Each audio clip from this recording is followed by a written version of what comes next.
오늘 함께 나눌 말씀은 요한 3서 1장. 요한 3서는 15절로 구성되어 있기 때문에 사실 1장, 2장, 3장이 없는데 그냥 편의상 요한 3서 2절로 4절의 말씀을 함께 봉독하겠습니다. 요한 3서 2절부터 4절의 말씀을 우리가 한 목소리로 함께 봉독하겠습니다. 시작. 사랑하는 자여, 내 영혼이 잘됨 같이 내가 범사에 잘되고 강건하기를 내가 간구하노라. 형제들이 와서 내게 있는 진리를 증언하되 내가 진리 안에서 행한다 하니 내가 심히 기뻐하노라. 내가 내 자녀들이 진리 안에서 행한다함을 듣는 것보다 더 기쁜 일이 없도다. 아멘. 우리가 잘 아는 바와 같이 사도 요한은 사랑의 사도다, 이렇게 표현을 합니다.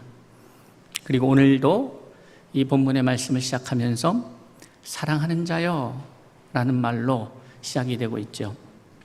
사랑이라고 하는 주제는 우리 인생을 살아가는 데 있어서 뺄 수가 없는 주제이죠. 사실 우리가 이 땅에 존재하게 된 것, 그것의 출발점도 사랑입니다. 인류가 시작된 그 출발점도 사랑입니다. 하나님은 사랑이십니다. 그러면 하나님이 사랑이시다, 이 세상의 시작의 그 출발점이 사랑이다 하는 것을 우리가 그 단어의 의미는 이해하는데, 이게 무슨 말이구나 하는 것은 이해가 되는데, 그게 어떤 의미일까? 그것은 좀 더 깊이 생각해 봐야 합니다. 그리고 하나님의 시작은 모든 인류 만물의 존재의 시작이기 때문에 거기에는 하나님의 원리가 담겨지게 되어 있는 것이죠. 그러니까 어떠한 일도 관계도 그 출발점이 사랑이어야 합니다. 사랑일 때 우리가 상상할 수 없는 역사들이 일어나는 것이죠. 제가 왜 상상할 수 없는 역사다라고 하는 표현을 썼냐면, 하나님께서는 하나님의 상상 안에, 하나님의 생각 안에 이미 세상 만물에 대한 디자인이 있었습니다. 어떻게 내가 설계를 하고 어떻게 이 세상을 운영할 것인가, 이것이 어떻게 작동할 것인가, 그것에 대한 기대가 있었고 계획이 있으셨죠. 그런데 사람들은 어떤가 하면 그 하나님의 계획을 이해하기도 어려웠고 또 그것을 함께 바라볼 수가 없는 존재였습니다. 왜냐하면 하나님은 인간을 만드셨기 때문에 그렇습니다. 그러니까 하나님의 계획이 잡히고 하나님의 생각이 잡히고 그 이후의 결과로서 사람이 시작되었다라는 것이죠. 그런데 이제 그러한 하나님의 계획, 하나님의 계획에 의해서 존재하게 된 사람이 태어나서 하나님과 같은 생각, 같은 비전, 같은 마음을 품게 되는 것이 바로 사귐을 통해서 이루어지게 되는 것입니다. 하나님과의 사귐, 하나님과의 만남. 근데 하나님과의 사귐과 이 하나님의 만남이라는 것이 사실 어떻게 보면 지금 우리는 그것이 매우 특별한 시간에 혹은 매우 특별한 순서를 가지고 프로그램을 가지고 만나는 것 같지만, 아담과 하와가 죄를 짓기 이전에 그가 하나님과의 만남은 일상이었습니다. 그리고 그 일상으로서 하나님을 만난다는 의미는 거기에는 제사도 없었고 거기에는 따로 우리가 생각하는 것처럼 예배도 없었습니다. 그런데 아담과 하와의 삶이 그럼 예배적 삶이 없었는가라고 묻는다면 우리는 갸우뚱할 것입니다. 분명히 우리가 이해하기에 예배는 없었는데, 예배의 시간도 없었고 예배의 특정한 공간, 예배당이라고 하는 것도 없었고 함에도 불구하고 과연 우리가 아주 쉽게 아담과 하와는 예배드리지 않았다라고 말할 수 있을까? 어떠십니까? 여러분의 생각은? 그렇게 말하기가 좀 불편합니다. 왜냐하면 당연히 예배적 삶을 살았겠지 하는 생각을 갖게 되는 것이죠. 그러면 그러한 아담과 하와가 하나님 앞에 예배적 삶을 산 그것과 오늘날 우리가 생각하는 그 예배의 차이, 그것이 어떻게 보면 아담과 하와가 범죄하기 이전에 누렸던 그 누림이 우리 안에서 일어나지 못하고 있는 것과 연결되어질 수 있다는 사실을 기억해야 합니다.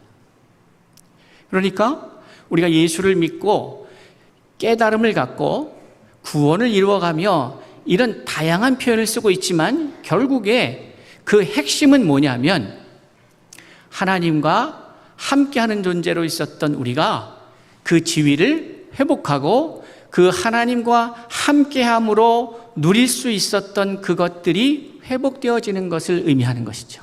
그것이 구원이고 그것이 말씀 안에 거하는 것이고 그것이 은혜 안에 거하는 것이죠. 그러니 우리가 제가 늘 이렇게 강조하는 것, 종교적 삶이 아닌 예배적 삶, 종교로서가 아니라 하나님과의 함께하는 삶, 신앙으로서의 삶, 이것이 매우 중요하다고 제가 여러분께 수도 없이 강조합니다. 그것의 의미는 바로 하나님과 함께하는 그 시간이 나에게 기쁨이 되고 나에게 가장 최상의 선물임을 기억하고 그것을 증거하기 위해서 구약에는 구약의 방법들이 있었고 신약에는 신약의 방법들이 나타납니다. 그리고 그 방법을 소개하는 일에 있어서 하나님이 사용하신 것은 각기 다른 사람, 각기 다른 형편과 지식의 차이, 정도가 있고 지식의 차이의 정도가 있지 않겠습니까? 그 다음에 경제의 차이도 있었겠고 사회적 지위의 차이도 있었겠고 성경에 나타난 다양한 사람들, 그런데 우리가 보기에 특별히 하나님의 은혜를 받을 만한 자라고 여겨지기에는 너무나도 평범하고 어떻게 보면 평범 이하라고 생각하는 사람들조차도 하나님의 은혜 가운데에서 그 은혜를 누렸던 것을 보게 되는 것이죠. 그 이유가 뭘까? 그 이유가 뭘까요? 그것은 저와 여러분 중에 어느 누구도 그 하나님의 은혜 받을 자격에서 제외된 사람이 없다는 것이죠. 누구도 심지어 내가 이 사회가 사회법이 정한, 사회의 법이 정한 그것을 위반하여 죄라고 하는 것을 짓고 하는 사람들조차도 그가 회개하고 돌아오면, 그가 회개하여 변하여 새 사람이 되면 과거에 그가 어떠한 일과 어떠한 행동으로 인하여 상처를 주기도 하고 상처를 받기도 하고 하였던 것과는 상관없이 마땅히 그 은혜를 누릴 자격이 된다는 것이에요. 예수 그리스도를 믿음으로 하나님의 자녀가 되었다면. 그래서 오늘 이 요한 3서 2절의 말씀, 우리가 너무너무 잘 아는 말씀 아닙니까? 그리고 이 말씀은 사실 목사님들도 축복의 말씀으로 성도들에게 자주 나누는 말씀이죠. 그런데 우리가 쉽게 넘어가는, 살짝 놓치는 부분이 있을 수 있는데 그게 뭐냐면 맨 앞에 등장하는 단어입니다. 그것이 뭐냐면 이 2절의 축복의 메시지의 메시지가 누구를 향하여 나아가고 있는가, 이 메시지는 누구를 위하여 기록되었는가를 살펴봐야 하는 것이죠. 뭐라고 기록하고 있습니까? 사랑하는 자요, 이렇게 말하고 있어요. 사랑하는 자요. 그러니까 지금 사도 요한과 여기 등장하는 가이오라고 하는 사람과의 관계가 어떤 관계인 거예요? 비즈니스 관계인 건가요? 아니면 뭐 다른 그냥 그저 많은 사람 중에 한 명, 지인 중에 한 명인 그런 관계인가요?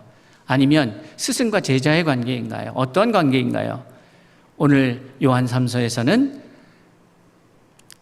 요한 사도와 이 가이오라고 하는 사람의 관계를 사랑하는 자여라는 말로 표현하고 있습니다. 그러니까 이 말이 성립이 되고 이것이 은혜가 되고 이것을 누리기 위해서는 그 안에 전제되는 관계가 우선 회복되어야 되는 것이죠. 무엇인가? 사랑하는 관계여야 한다는 것이에요. 이것을 좀 더 우리의 기독교적으로 신학적으로 표현하면 어떠한 자입니까?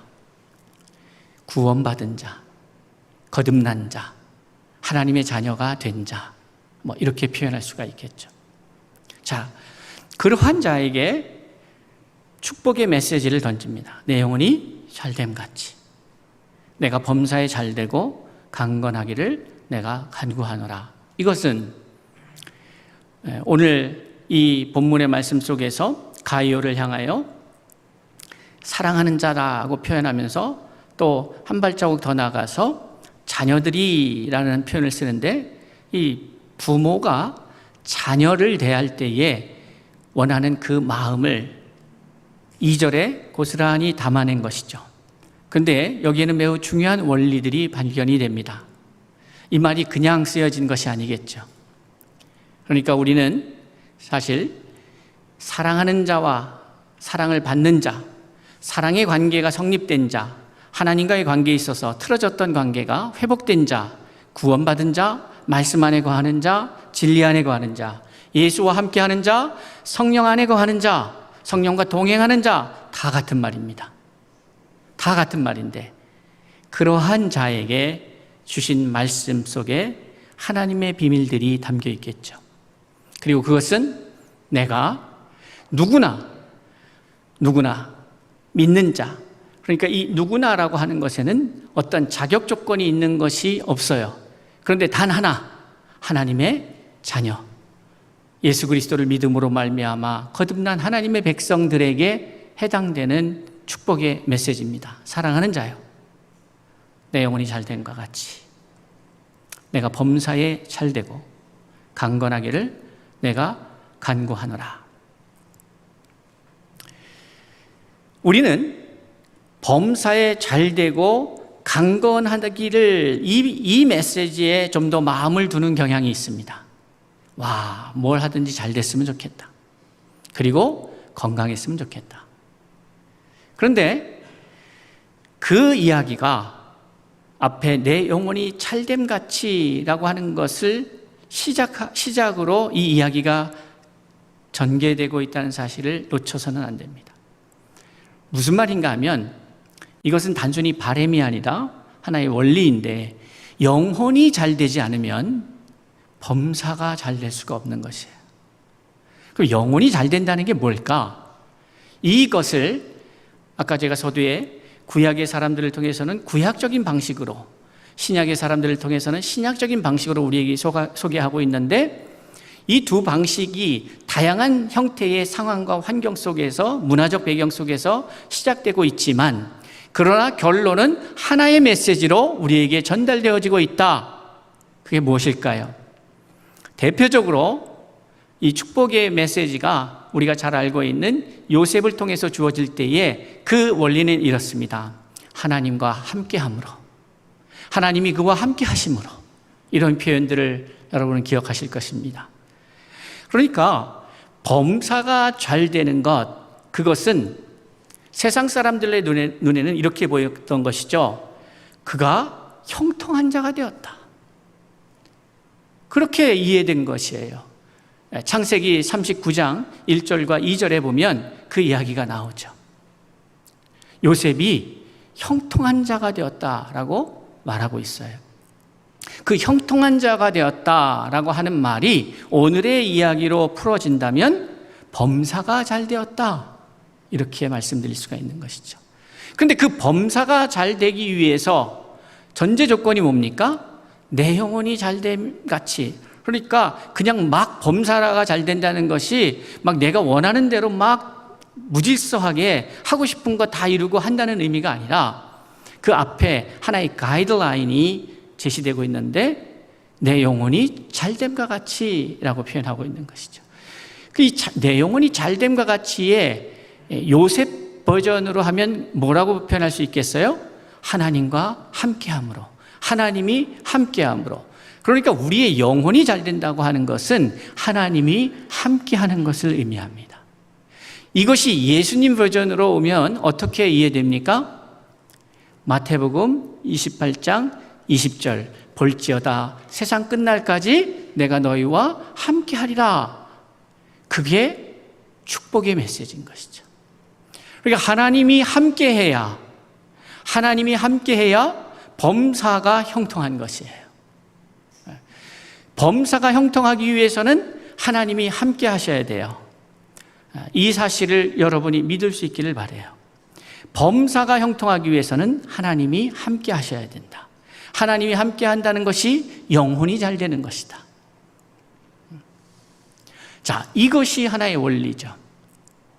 자, 그런데 이렇게 말씀을 하시고 사실은 더 중요한 얘기, 그러니까 이것이 하나의 결론이라면, 결과라면 이 결과를 이루어가기 위해서 어떠한 과정이 있어야 하는가. 그러니까 갑자기 하루아침에 하나님을 모르고 살던 사람이 갑자기 하나님과 동행하는 삶을 살기는 쉽지 않겠죠? 쉽지 않습니다. 왜냐하면 나의 삶의 습관이 있기 때문에 그렇습니다. 내가 하나님 없이 살아가던 삶의 습관이 있기 때문에 그렇습니다. 결혼이라는 것도 마찬가지 아닐까요? 각자가 살던 사람이 결혼을 해서 사랑해서 결혼을 했는데도 불구하고 각자의 다름을 적응해가는 시간들이 필요하듯이 내가 예수를 믿고 구원을 받아 하나님의 백성이 됐으나 하나님 백성됨과, 다시 말씀드립니다, 하나님의 자녀됨과 하나님의 자녀다움은 다른 얘기입니다. 다른 얘기죠. 내가 하나님의 자녀가 되었다라는 사실이 하나님의 자녀답게 살고 있다는 얘기는 다른 얘기입니다. 내가 의인이 되었다라는 얘기와 내가 의인답게 살고 있다라는 얘기는 다른 얘기다, 이 말씀입니다. 이것이 혼동이 되어서는 안 되는 것이죠. 어떤 사람은 하나님의 자녀가 된 것은 맞는데 하나님의 자녀다워지지는 못하여서 힘든 경우도 있는 것이죠. 그러니 저는 우리 성도들이 하나님 자녀됨을 넘어서 하나님 자녀답게 살아가는 하나님의 사람들이 될 수 있길 바라요. 그런데 제가 이러한 표현을 쓸 때에 중점을 두는 포인트는 이겁니다. 하나님 자녀답게는, 그러니까 율법을 우리가 얼마만큼 잘 지키느냐, 그러니까 하나님 자녀답게 이것도 하고 저것도 하고 하라, 이런 의미가 아니라 하나님 자녀답게의 의미 속에는 하나님 자녀로서 마땅히 누려야 할 이 땅에서의 풍성한 삶을 누릴 수 있는 자가 되라는 거죠. 자녀답게 살아야 되니까 주일 성수하고, 자녀답게 살아야 되니까 11조 생활하고, 자녀답게 생활해야 되니까 기도 생활도 하고, 뭐도 하지 말고 금욕적인 생활하고, 뭐 이런 거를 말씀드리는 게 아니에요. 그거는 본질적인 문제는 아닙니다. 그것은 우리가 아까도 말씀드린 것처럼 예수를 알기 이전의 나의 삶은 예수를 알고 나서도 습관을 바꿔가는 시간이 필요합니다. 과정들이 있어야 됩니다. 그런데 제가 말씀드리는 자녀답게라고 하는 것은 뭐냐면 여러분이 누려야 될 마땅한 권리들을 알고 믿고 누리기를 원한다는 것입니다. 하나님의 자녀인데 자녀가 마땅히 누려야 될 권세가 있는데 그것을 알지 못해서 믿지 못하고, 믿지 못하니 누리지 못합니다. 왜 우리가 날마다 새로워져야 하느냐 하면, 나는 어제의 나에게 갇혀서 오늘 마주한 이 새로운 삶을 어제와 같이 그렇게 익숙한 삶으로 만들어서 기대감도 없고 설레임도 없는, 그저 아침에 눈을 뜨니까 살아가고 있는 삶, 그것은 크리스찬들이, 예수를 믿는 사람들이 살아가야 될 삶이 아니라 말씀드리고 있는 것이죠. 왜 부자들이 예수 믿기가 힘들었을까요? 성경은 왜 그렇게 말할까요? 왜 성경은, 왜 예수는 마태복음 4장 17절에서 드디어 때가 차면서 예수께서 피로써 이르시되 회개하라, 천국이 가까웠다 라고 하는 메시지를 던지십니다. 그리고 나서 5장에서 팔복의 말씀을 우리에게 전해주십니다. 다시 말씀드립니다. 팔복의 말씀은 8가지 복의 종류가 아니라 하나님의 사람으로서 자라가는 8단계의 모습이라는 것을 말씀을 드립니다. 그런데 그 시작이 뭐예요? 심령이 가난한 자예요. 결핍이 있는 거예요. 배고픔이 있는 거예요. 그것을 간절히 사모하며 필요로 하는 거예요.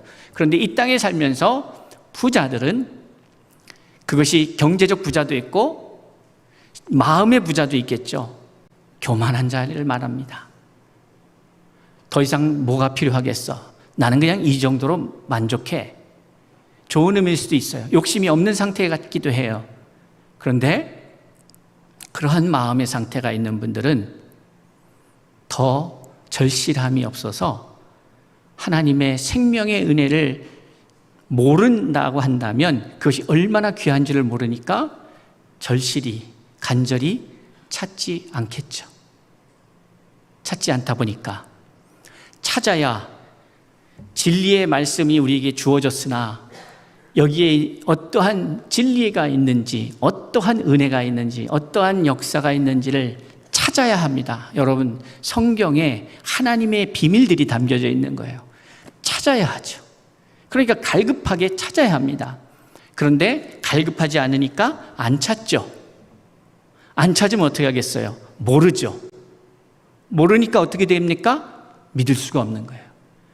그러면 어떤 결과가 나오느냐? 믿지 못하니까, 소망하지 않으니까, 간구하지 않으니까 어떻게 돼요? 누리지 못하게 되는 거죠. 하나님의 자녀로서 마땅히 이 땅에 살면서 누려야 될 것을 누리지 못하는 그러한 안타까운 상황을 예수 그리스도는 당시에 메시지를 전하시면서 첫 일성으로 던지고 계시는 거죠. 여러분, 하나님의 말씀을 배고파해야 합니다. 갈급해야 합니다. 그것은 왜 그런가 하면 우리의 신령한 몸은 바로 영원히 살게 되는 이 신령한 몸은 바로 그 말씀을 먹어야 살기 때문에 그렇습니다. 이것은 원리입니다. 식물들이 물을 주어야 햇빛을 받아야 자라가듯이 이것은 하나님이 세우신 원리입니다. 그러니 여러분이 말씀을 사모하고 간절히 원해야 그것을 찾기 시작할 거고 그 안에 비밀들을 찾을 때에 발견하게 되고 만나게 되고 알게 되고 깨닫게 되어야 그 깨달은 바의 말씀을 가지고 살아가면서 묵상하면서 나와 말씀이 하나 되는 경험들을 하게 되는 것이죠. 사랑하는 성도 여러분, 목회자가 가장 원하는 게 뭘까? 여러분에게 묻는 것이 아니라 제가 저 자신에게 묻는 질문들입니다. 나에게 가장 필요한 것이 뭘까? 정말 괜찮은 목사라면 나는 성도들과의 관계에 있어서 어떠한 모습이어야 하는가 했을 때에 바로 오늘의 이 본문의 말씀이 그 답이 되는 것이죠. 사랑하는 자에게 줄 수 있는 가장 귀하고 귀한 선물이 무엇일까? 저는 결혼을 하는 또 결혼 예비 신부 신랑들을 만날 때마다 또 청년들을 대할 때마다 또 성도들을 대할 때에 이런 말씀을 자주 나눕니다. 사랑하는 이에게 줄 수 있는 당신이 줄 수 있는 가장 귀한 선물이 뭐라고 생각합니까? 그래서 우리 청년들은 모르면 저하고 이 말씀의 사귐이 없는 사람들이죠. 왜냐하면 만나면 그 얘기는 항상 하는 것 같으니까. 바로 내가 자라가는 것이다. 그래서 우리 서울중심교회 성도들 앞에 이충동 목사는 하나님 앞에서 제 개인적으로 자라가는 것도 중요하지만 여러분에게 제가 줄 수 있는 가장 큰 선물은 제가 날마다 하나님 앞에서 자라갈 때, 목사들한테 위험성은 항상 가르치는 자리에 서고 항상 탑 리더십의 자리에 있다 보니까 내가 계속해서 자라가야 한다는 것에 대해서 때로는 놓치는 경우들이 생기는 것 같습니다. 저를 위해서 기도해 주실 때 여러분이 사랑하신다면 우리 담임 목사님이 하나님의 말씀을 날마다 새롭게 깨달아 알아가 자라가게 하옵소서. 그것이 바로 성도들에게 가장 큰 선물이기에 그렇습니다. 또 반대로 저에게 있어서 여러분에게 기대할 수 있는, 여러분이 저에게 줄 수 있는 가장 큰 선물이 뭘까라고 한다면 그것은 바로 여러분이 진리 안에서 자라간다는 것이죠. 그거밖에 없죠. 더 괜찮은 사람. 다음 주에 뵈니까 지난주보다 지지난주보다 더 자라가 있는 사람. 그래서 그 사람을 만날 때마다 가끔 만나지만 혹은 1년에 서너 번 만나지만 몇 년에 한 번 만나지만 그 사람과의 만남이 기대가 되는 사람, 그것이 제가 되고 여러분이 될 수 있기를 바랍니다. 자라감이 있는 사람.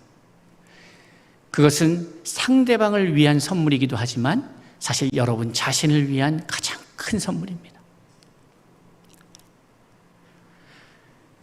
여러분이 어제보다 더 나은 오늘의 나를 만들 수 있다면 오늘의 나는 어제의 내가 아니고 새로운 나이며 또 더 나아가서 어제는 결코 누릴 수 없었던 하나님의 은혜와 그 기쁨을 오늘 누릴 수 있는 자가 되었다라는 의미이기도 합니다. 이 놀라운 일들에 대해서 여러분들이 멈춰서는 안 됩니다. 그리고 우리를 자라게 하는 유일한 그 영양분은 무엇일까? 하나님 말씀입니다. 양식이 되는 하나님의 말씀이 저와 여러분을 자라가게 합니다. 그러니까 여러분들 냉철한 이성으로 여러분들이 갖고 있는 그 이성적 기능은 하나님이 필요에 의해서 만드신 겁니다.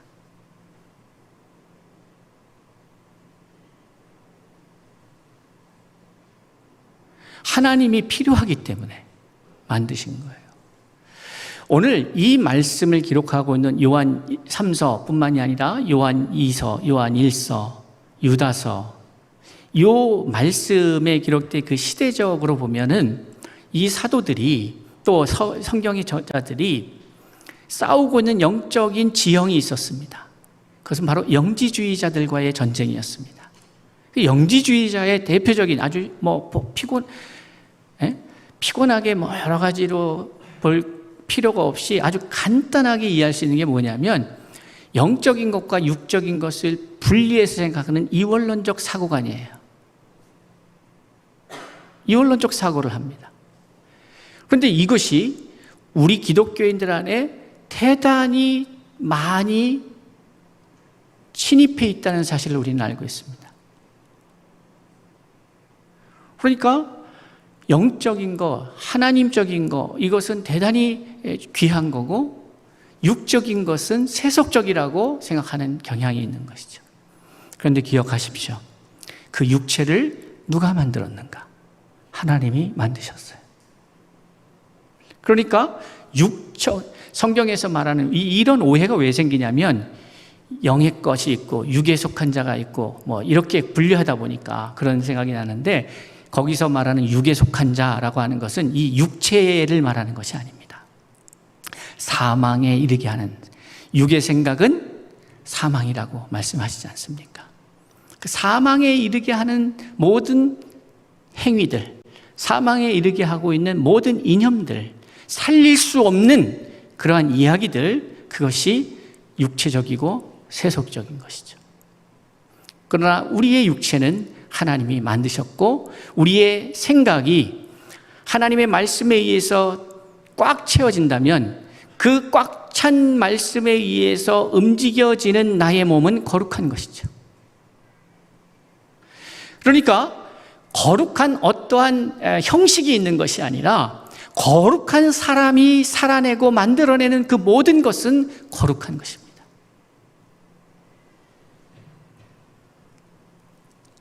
그러기 위해서 우리는 날마다 자라가야 합니다. 저에게는 이런 개인적인 소망이 있거든요. 제가 막 아무런 거리낌 없이 막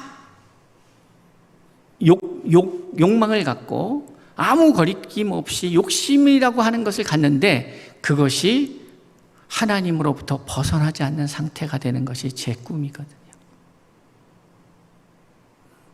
너무나도 인간적인 생각이라고 마음으로 품었는데 그것도 하나님의 말씀 안에서 벗어나지 않고 있는 그 상태, 그것이 제가 추구하는 신앙생활의 모습입니다. 저는 여러분들이 어떠한 상황에서 어떠한 것을 갈망해도 하나님 뜻 안에 거할 수 있는, 다시 말해서 하나님의 뜻 안에 거하려고 막 특별히 몸부림치고 하는 것이 아니라 그냥 나의 일상을 살아가는데도 그것이 벗어남이 없는, 하나님의 생각이 나의 생각되고 내 생각이 하나님과 생각과 다르지 않은 그러한 하나님의 성결한 사람들이 될 수 있기를 바라요. 왜냐? 그러한 자가 누릴 수 있는 삶은 세상이 누릴 수 없는 삶이기 때문에 그렇습니다. 그리고 이것이 얼마나 다른지를 우리가 모르니까 구하지 않죠. 그런데 알 수 있는 방법이 있습니다. 바로 그것을 살아내신 예수 그리스도를 통해서, 예수의 삶은 예수가 특별히 믿음이 좋으셔서 예수의 삶은, 예수는 특별한 존재니까 그게 가능했지라고 말하는 것은 마귀의 속임입니다. 예수가 이 땅에 오셔서 그렇게 살아내신 이유는 바로 저와 여러분이 마땅히 누리면서 살아가야 될 삶이기 때문에 그렇습니다. 무엇을 먹을까 무엇을 마실까 염려하지 말라 이렇게 말씀하셨죠. 그러고 나서 예수님께서 염려하셨다면 그거는 진리가 아닌 거죠. 그런데 예수님은 따르는 자들만 해도 꽤 많았잖아요. 우리가 알고 있는 12사도만 해도, 그러면 여러분 생각해 보십시오. 12명의 직원을 둔 사장의 스트레스가 어떨까요? 그러니까 그 12명을 먹여 살려야 할 그 대표, 리더의 스트레스가 있을까요? 없을까요? 있죠. 그런데 그분이 무엇을 먹을까, 무엇을 마실까 염려하지 말라고 해놓고 자기는 그 12명을 책임지기 위해서 염려를 한다면 그것은 진리의 말씀이 될 수가 없는 거죠. 그러니까 그분은 그렇게 살지 않았던 거예요. 그런데 12명만 그렇습니까? 예수를 따르는 수많은 무리들이 있었어요. 그리고 그것을 보여줬던 것이, 대표적으로 보여줬던 것이 뭐예요? 벳세다 들녘에서 말씀을 듣다가 때를 놓쳐서 배고파 굶주려 있는 그 백성들에게 오병이의 역사를 통하여 기적을 행하신 그것은, 오병이의 역사의 개념은 그것은 특별한 일이 아니라 그것을 받아 누리는 자들에게는 특별한 일이지만 그것을 행한 예수에게는 평범한 일인 것이에요. 그런데 그것이 예수에게만 가능할까? 방식을 말씀드리는 게 아닙니다. 우리가 그러면 나도 할 수 있으니까 떡을 갖다가 놓고 띄워주면서 제가 여러분에게 이렇게 주면은 그런 일이 벌어진다라는 말씀을 드린 것이 아니라, 거기에 핵심 메시지는 뭐냐? 예수가 떡이라는 것을 그 다음에 이제 얘기하시기도 하지만 생명의 떡. 그러니까 여러분을 통하여 세상 사람들을 먹일 수 있고 살려낼 수 있고 회복시킬 수 있어야 한다. 그것이 코디엠이 말하고 있는 생명사역의 모습이죠. 그러기 위해서는 먼저 여러분이 생명이 되어야 하는 것이에요. 여러분이 생명이 없는데 무엇을 전할 수 있겠습니까? 나눌 수 있겠습니까? 생명에서 생명이 나옵니다. 생명에서 사망이 나올 수 없어요. 또 사망에서 생명이 나올 수 없어요. 그렇기 때문에 우리는 죽어야 합니다. 사망을 만들어낼 수밖에 없는 육체에 속한 육의 결과가 사망이기에, 죄의 삭은 사망이기에, 죄의 자녀로, 죄에 구속되어 있는 자로 있는 우리는 만들어낼 수 있는 게 사망밖에 없는 거예요. 어둠밖에 없는 거예요. 분열밖에 없는 거예요. 슬픔밖에 없는 거예요.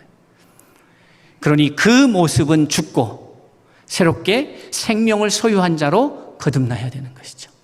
그러면 어떻게 되느냐? 생명을 소유한 자로 나왔기 때문에 내가 아직 훈련되지 못해서, 아직은 근력이 생기지 않아서, 아직은 어린아이여서 부족하지만 그 안에는 역시 생명이 있기에 때가 되면 그 생명이 역사하기 시작하는 거죠. 그러기 위해서 여러분은 먼저 내가 하나님의 자녀인가? 오늘 이야기를 시작하면서 나눈 말씀으로는 하나님과 내가 사랑하는 관계인가? 그 사랑의 관계인가? 내가 하나님의 자녀인가? 하나님은 나의 아버지인가? 이것을 명확히 할 필요가 있는 거죠. 그렇다면 그 뒤에는 사랑하는 자녀답게 책임도 따르고 권리도 따르는 거예요. 자녀다움과 자녀로서 누려야 될 마땅한 권리들, 그것이 저와 여러분이 이 땅에 사는 동안에 누릴 크리스찬으로서의, 성도로서의, 하나님의 자녀로서의 삶인 것을 믿을 수 있기를 바라요. 그리고 누리실 수 있기를 바라요. 무엇을 먹을까, 무엇을 마실까 염려하지 마세요. 그런데 사랑하는 관계가 아니라면 이것이 염려 안 하는 순간 힘들어집니다. 하나님이 책임질 의미가 없기 때문에 그래요. 그러니까 먼저 괜히 겉멋들어서 신앙생활 하지 마시고 내가 차근차근 처음부터 기초부터 하나님의 자녀인가를 날마다 확인해가며, 그리고 그 위에 믿음의 탑을, 믿음의 건축물을 세워가야 되죠. 그 기초는 반석 위에 지어야 한다. 모래 위에 짓지 마십시오. 무너집니다. 그럴싸해 보이는데 무너집니다. 그럴싸하게 보이려고 하지 말고 제대로 건축물을 올릴 수 있기를 바라요. 그러면 우리가, 저와 여러분이 상상할 수 없었던 일들이 우리의 일상으로 경험되어질 것입니다. 그것이 성경에 나온 사람들이 살았던 삶입니다. 하나님께서 그 사람들의 인생을 우리에게 기록해서 보게 하시는 것은 그들을 향하여 박수를 보내고 위대한 존재라고 칭송하고 높이라고 하는 이유가 아니라 바로 그것이 우리 성도님들이 제가 살아야 할 삶의 권리임을 말씀하고 있는 것이죠. 사랑하는 일을 위한 가장 위대한 선물은 진리 안에서 자라가는 것입니다. 진리 안에서 여러분의 삶의 레벨을 높여야 됩니다. 수준을 높여야 합니다. 그러면 누릴 수 있는 게 달라요. 우리 어른들은 게임 안 하시죠? 잘 모르시죠? 음질하는 분들이 몇 분 보이긴 하는 것 같은데 전자게임을 못하기 때문에 안 하기도 하는데, 근데 그런 것 같아요. 뭐 그런 거 있잖아요. 레벨업이 되면 사용할 수 있는 무기도 다르고 뭐 사용할 수 있는 뭐가 다르겠죠. 알아듣는 분들은 알아들으세요. 예수 크리스찬도 마찬가지예요. 내가 영적으로 레벨업이 되면 내가 누릴 수 있는 그 폭이 전혀 다릅니다. 그런데 우리의 최종 목표는 어디입니까? 예수 그리스도에게까지 자라가는 것입니다. 예수 그리스도에까지 자라가면 예수 그리스도가 누리시는 것이 저의 삶이 되고 여러분의 삶이 되는 것이죠. 그렇게 이 땅에 사는 동안에 여러분이 수없이 겪을 수 있지만 겪지 않아도 되는 스트레스와 그 삶의 무게와 그 버거움, 이런 것들이 없는, 그게 발생하지 않는, 피해가는 이런 의미가 아니라 그 무게감이 더 이상 무겁게 느껴지지 않을 만큼 여러분들이 견고해지고 강하여져서 하나님의 사람으로서 날마다 자라가서 넉넉히 이기는 인생, 여러분만 이기는 것으로 멈추는 것이 아니라 주변의 약한 자들에게 생명을 나누어서 그들로 하여금 여러분 곁에 있는 가까이 있는 사람들에게 더 큰 힘이 되어주고 더 나아가서 그들이 살아날 수 있는 그러한 코디엠의 사역이 우리의 일상이 될 수 있기를 바랍니다.